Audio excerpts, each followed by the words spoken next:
Então vamos lá, olha só. Eu quero começar todo esse processo explicando porque que Jesus foi um dos maiores físicos quânticos. Porque imagine, gente, você falar isso há 2000 anos atrás. Como é que Jesus ia falar? Ele falou através de parábolas. Era a única maneira que ele tinha, falar através de parábolas, porque era muita informação, informação muito densa, para um povo, para uma comunidade que entendia muito pouco da matemática, da física, da ciência. Imagine voltar pelo menos a 500 anos atrás e você falar para um povo que nunca imaginou que era possível transferir informação à distância. E você falar para ele o seguinte: olha só, essa caixinha aqui, essa caixinha vai fazer com que você converse com outra pessoa em outro país. Você era queimado na fogueira. O pessoal ia te chamar de louco, ia te internar no hospício, porque era algo muito fora do tempo. Então Jesus ele veio trazer algumas parábolas, algumas informações que hoje a ciência está comprovando, mas que Jesus já ensinou lá atrás. Ele já deixou isso. E interessante que ele só não falava, ele provava, ele vivia aquela realidade. Eu queria falar com você, antes de começar aqui a falar sobre esse versículo, alguns princípios. Quando Jesus, por exemplo, ia curar um doente, o que é que Jesus falava? O que é que ele perguntava? Vamos lá. Eu quero que você acompanhe comigo aqui, ó. Então ele via a pessoa que estava necessitando da cura, né? Ele via, por exemplo, um cego. Então a primeira pergunta que ele fazia: o que queres que eu te faça? O que queres que eu te faça? Ele queria saber se aquela pessoa que estava buscando, ela sabia de fato o que ela queria. Muitas pessoas não sabem o que querem. Gente, a intenção é uma onda eletromagnética que é enviada para o vácuo quântico. Segundo o Dr. Carlos Orozco, que é um cientista mexicano, ele estudou profundamente o campo quântico, as ondas escalares. E ele percebeu que algumas ondas, ela tem uma propriedade individualizada. Uma das ondas é a onda da intenção. O quê? Então Jesus perguntava: o que queres que eu te faça? Primeira onda, o quê? A intenção. E aí depois, né, o doente falava o que ele queria: eu quero ver. E aí Jesus vinha com a segunda pergunta: olha só, você acredita que eu posso fazer isso por você? Você acredita? Porque sem o acreditar, não existe mudança. Sem acreditar, não existe mudança da onda em matéria, o colapso da função de onda.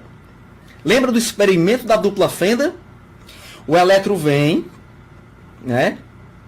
Duas fendas. O elétron se transforma em uma onda de possibilidades e passa pelas duas fendas como onda. Como onda. Tá?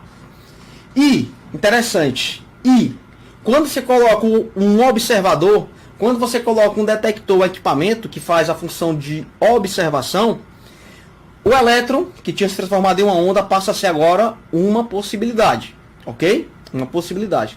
Porém, se um observador está olhando para aquilo e ele tem dúvida, não sei se você sabe, mas alguns físicos teóricos, quando vão reproduzir o experimento da dupla fenda para provar que não dá certo, adivinha o que acontece? Não dá certo. Não dá certo. Porque internamente ele não acredita. Então Jesus perguntava: você acredita que eu posso fazer isso por você? Sim, mestre, eu acredito. E aí Jesus vinha com a terceira e última afirmação: seja feita conforme a tua fé. Seja feito conforme a tua fé. Então Jesus já veio trazer esse princípio. O poder está contigo, amigo. O poder está com você. É você que pode alterar a realidade. Eu estou aqui apenas como um vetor, como uma luz, como um mestre, para te mostrar que o poder sempre esteve contigo. Vai, levanta-te e anda. Passa a enxergar. Interessante que os discípulos ficavam observando, né? Pedro, ele ficava fazendo anotações, né? A teologia de Jesus. E aí ele começava a observar. Por exemplo, quando Jesus ia curar o cego, ele ficava observando, né? Então Jesus cuspiu no chão. Passo 2, misturou com areia. Passo 3, pegou a lama e esfregou no olho do cego. Passo 4, o cego foi se lavar e viu. E aí quando Jesus, Pedro anotava tudo. Quando Jesus ia curar outro cego, ele já usava um outro procedimento. Aí Pedro tinha que rasgar tudo aquilo que ele tinha aprendido. Por quê? O Criador, gente, ele trata, né, você na sua individualidade. Então, eu, por exemplo, eu trabalhei muito com números, né? Eu tinha uma dificuldade tremenda em sair dessa dimensão. Quando eu falo sair dessa dimensão, é conseguir enxergar, conseguir acreditar naquilo que meus olhos não conseguem ver, ter a convicção daquilo que eu esperava, que eu queria para minha vida. Isso se chama fé. Só que eu comecei a receber, gente, vários sinais. Através de quê?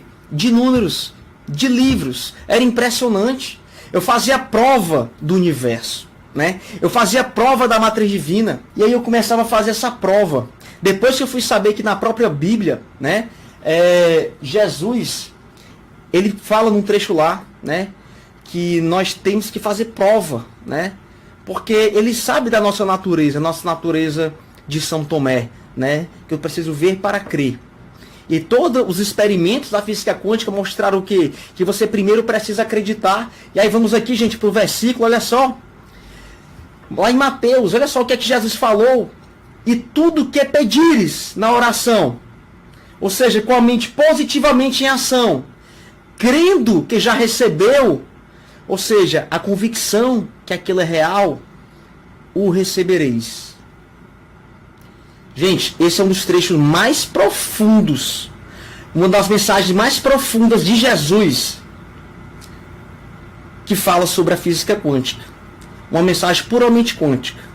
O que é que se percebeu com a dupla fenda? Quando o elétron ele já mudou de estado em uma possibilidade e existe uma dúvida, ou aquele elétron deixa de ser observado, ele volta a se transformar em uma onda de possibilidades. Enquanto tem ali uma atenção concentrada, enquanto tem uma intenção com um sentimento, num processo chamado coerência cardíaca, eu só não quero, eu sinto também. Eu tenho uma possibilidade colapsada. Eu tenho uma possibilidade, uma partícula. Porém, quando existe a dúvida, ou seja, quando você não crê, quando você não sente, aquele elétron, ele volta a ser uma onda de possibilidades. Então, tudo que pedires em oração, crendo já ter recebido, recebereis. Crendo já ter recebido, esse é o pré-requisito. Cleiton, eu quero muito, Cleiton, aquele carro. Eu quero muito mudar de vida. Eu quero muito curar minha doença. Eu quero muito, Cleiton, atrair a minha alma gêmea. Filho, filha, quanto você acredita que isso é possível? Quanto você acredita que isso é possível? Se você não acreditar, não tem colapso da função de onda. Se você não acreditar, o campo das infinitas potencialidades, das infinitas possibilidades, ele não vai responder. Porque é um processo chamado de coerência cardíaca. É a onda do pensamento, do que eu quero, com a onda do sentimento. Eu tenho que crer que eu já recebi. Ou seja, eu peço, intenção, eu acredito. Isso é chamado coerência cardíaca. Gente, isso é muito profundo. E Jesus, óbvio, um mestre ascensionado, uma pessoa, né, que tinha acesso a muitas outras dimensões, né? Segundo alguns relatos, ele passou 30 mil anos baixando a sua vibração para entrar em um corpo, né, para que sua consciência pudesse caber em um corpo. Segundo alguns outros relatos, Jesus não iria conseguir passar muito tempo, né, encapsulado em um corpo, porque ele teve que baixar muito a sua frequência para chegar nessa dimensão. E quando você vai entender dos processos das dimensões frequenciais, de fato, né, a nossa alma, o nosso espírito, né, não vou falar aqui em corpos sutis, mas a nossa alma, gente, ao longo do dia, ela faz essa transição entre várias dimensões. Sabe aquele momento que os teus pensamentos estão tão perturbados, é porque você está puramente nessa terceira dimensão. Você está puramente fixado aqui, na matéria. Mas chega um momento em que você faz uma meditação, em que você faz a sua oração, em que você começa a entrar num estado de transcendência. O que é o estado de transcendência? É quando você passa a acreditar naquilo em que você não está vendo. É quando você passa a acreditar piamente que tudo aquilo é real. E aí, meu amigo, minha amiga, você entra em um outro estado, em uma outra dimensão, em outro estado de frequência. Você começa agora a entrar em um estado chamado quinta dimensão, que é exatamente um estado elevado de consciência. Sabe aquele momento que você está tão em paz? Nossa, que gostoso, que paz, quantas ideias para o meu negócio, quantas ideias. O que é que mudou? A sua frequência, o seu estado vibracional.